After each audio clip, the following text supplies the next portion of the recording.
This video is the development of the derivatives of trigonometric functions. To start with this subject, we're going to talk about two special limits that we will need to have to develop some future limits. The first one is that the limit as x approaches 0 of sine x over x is equal to 1. The graph of this is illustrated below. And you'll note that we cannot plug 0 in to the x because that would have a denominator of 0.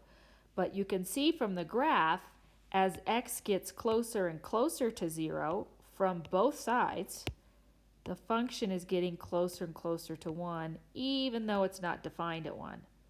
So that's why the limit of sine x divided by x is equal to 1. It's not a proof. This just is graphical evidence supporting that conclusion. And later in this course, we will actually prove that using something called L'Hopital's rule. The second one is the limit as x approaches 0 of cosine x minus 1 divided by x is equal to 0. And again, I could illustrate this graphically, but I'd like to go through the proof. So we're going to have to use a couple of different things. We're going to need the trigonometric identity sine squared x plus cosine squared x is equal to 1. We are also going to have to change the way that this expression, cosine x minus 1 over x, looks. So I can't change its value, so I do have to multiply by 1, but I'm going to multiply by 1 in the form of the conjugate of this numerator, cosine x plus 1. So this is equivalent to 1, so I'm not changing the value, but I'm just going to change the way that this looks. This is going to give me cosine squared x minus 1. That middle term goes away, which is what happens when you multiply by a conjugate. And on the bottom, I'll get x times cosine x plus 1. And here is where we use this identity. If we manipulate this identity, cosine squared x minus 1 would be minus sine x. So we have I'll make that black, minus sine squared x over x times cosine of x plus 1. So now let's go back to our limit. We have not changed the value of this. So the limit as x approaches 0 of this expression is going to be the limit, and I'm going to break this up a little bit.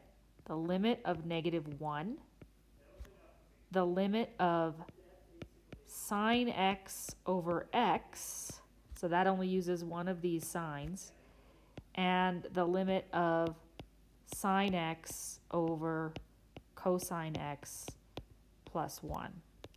And we know that when we take a limit of a product, we can take the product of the limits. So as x goes to 0, negative 1 is negative 1. As x goes to 0, sine x over x, we just looked at, goes to 1. The last expression here is going to be sine of 0 over cosine of 0 plus 1, which is going to be negative 1 times 1 times 0 over 2, which is, of course, 0. So here we've proved that the limit as x approaches 0 of cosine x minus 1 over x is equal to 0. So now we can practice using some of these. Let's find the limit of the following functions. The first one here is the limit as x approaches 0 of sine 5x over x. So this does not quite meet our requirement of sine x over x. However, if this were a 5, then it would. Well, I can't just add a 5. I have to multiply by 5 over 5. So for this 5, I'm going to pull it out in front of my limit because it's a constant. And I have the sine of 5x over 5x. And that limit, as x goes to 0, of sine of something divided by that something is 1. So we get 5 times 1, or just 5. We're going to do a similar thing on this one, b, the limit as x approaches 0 of sine 4x divided by sine 7x. We're going to multiply this top piece, well, we're going to multiply the top piece by 4x over 4x. So we're going to have the limit as x approaches 0 of 4x sine 4x divided by 4x. And similarly on the bottom, we're going to get 7x sine of 7x over 7x.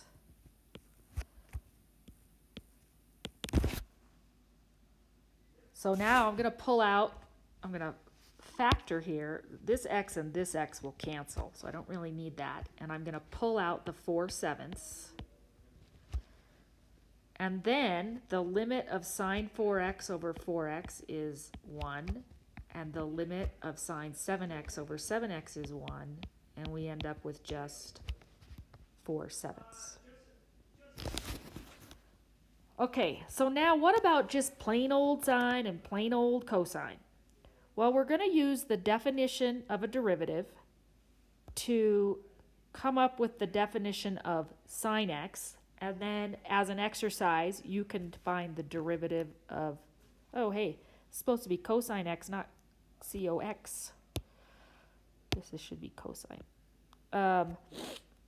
So here we go. So if we want to find the derivative with respect to x of sine x, and we use the definition, the limit as h approaches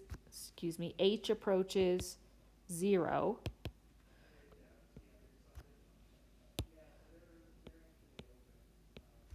of sine x plus h minus the sine of x divided by h. Then we can use one of our sum or difference formulas and get the limit as h approaches 0 of sine x cosine h plus cosine x sine h. That may require you to do a little bit of brain searching for your trig identities, all over h.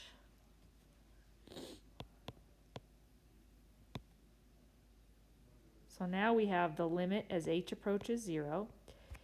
And I notice that there is a sine x in 2 of these terms. So basically, I'm going to factor that sine x out of those 2, leaving me with cosine h minus 1.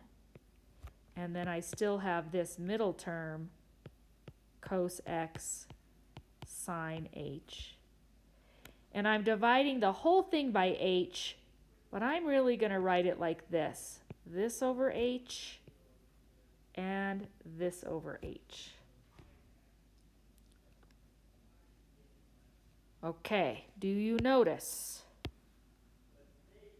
that this expression here, as h goes to 0, is equivalent to 0? And this expression, sine h over h, as h goes to 0, will go to 1. So we end up with sine x times 0 plus cosine of x times 1, or just cosine of x. So the derivative with respect to x of sine x is cosine of x. So here is that in recap. The derivative with respect to sine x is cosine x.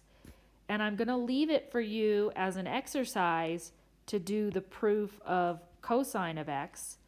The derivative of cosine x is negative sine x. So you would do this in a similar way, and I encourage you to do that for an exercise. Let's look at a couple of examples. On this first example, yes, I have a trig function, but I also have a product. So I'm going to have to use my product rule.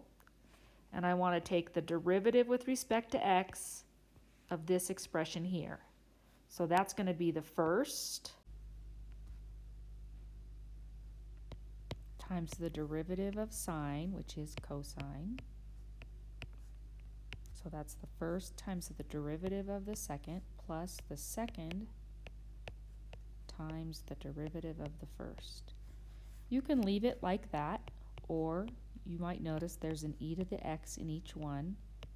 So this would be the cosine of x plus the sine of x. And I often get asked, how do you know that you should do that?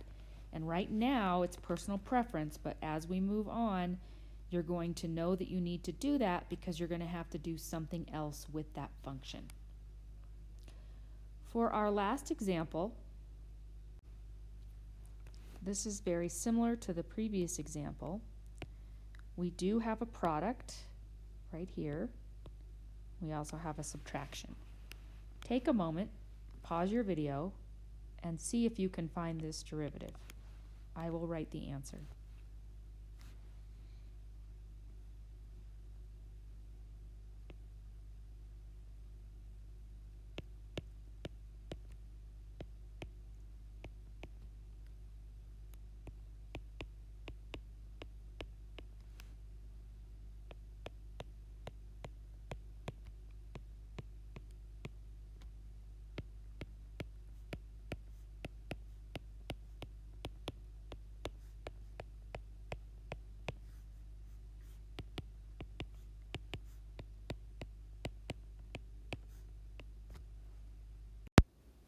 Here we have one more example where our expression is a quotient. So we'll have to use the quotient rule here.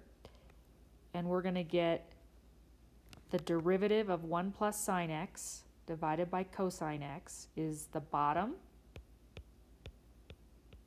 times the derivative of the top. I'm going to write this whole thing out for everyone. Minus the top times the derivative of the bottom all over the bottom squared. So now let's take those derivatives. This will be cosine of x. The derivative of 1 is 0, and the derivative of sine is cosine. Minus 1 plus sine x, and then the derivative of cosine is negative sine, all divided by cosine squared x. Simplifying a little bit further is going to give us cosine squared x plus sine x plus sine squared x over cosine squared x. So I'm noticing here that that is a negative and this is also a negative. So I just distributed the positive sine x through this expression 1 plus sine x. Now you might notice that cosine squared x plus sine squared x is 1. And our final result will be 1 plus sine x over cosine squared x. All right, one of the last things I'd like to do here is find the derivative of tangent using what we now know about the derivative of sine and the derivative of cosine. So we notice that first, tangent, the derivative with respect to x of tangent x, would be equivalent to the derivative of sine x over cosine x. So we're going to use our quotient rule. That's the bottom times the derivative of the top. The derivative of sine is cosine. Minus the top, the derivative of the bottom, which will be negative sine x, all over the bottom squared. So we have cosine squared x plus sine squared x, because those two negative signs, all over cosine squared x. Hopefully you recognize that numerator as 1, and we end up with secant squared x. So we have the derivative of tangent x is secant squared, and we've also taken a look at the derivative of sine is cosine, and the cosine is negative sine.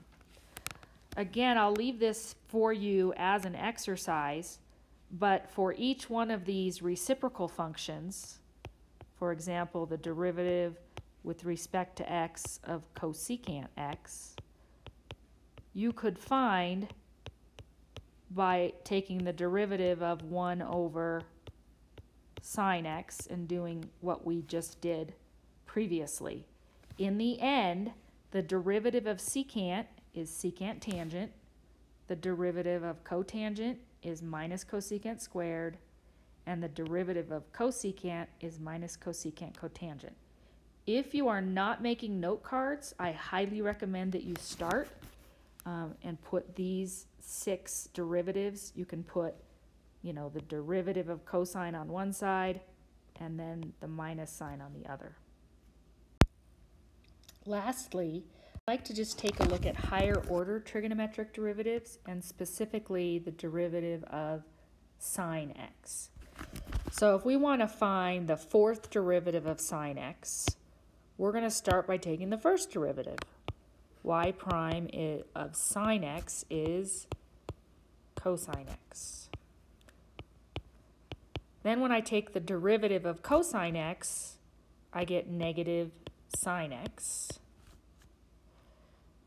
My third derivative of negative sine, is negative cosine. And then my 4th derivative is going to be positive sine x. So you might notice that this is now going to cycle through, and y to the 5th is going to be the same as y, not y to the 5th. The 5th derivative is going to be cosine x again. So this cyclical behavior is not true of all of the trig functions, but for sine and cosine it is. And if we wanted to make a conjecture about even derivatives, then we might say that derivatives of the form d to the 2n y times y and then d of x to the 2n would be plus or minus sine x, because you can see that if it's an even derivative, it will be positive or negative sine. And if it's an odd derivative, it'll be positive or negative cosine. That concludes this video on trigonometric derivatives.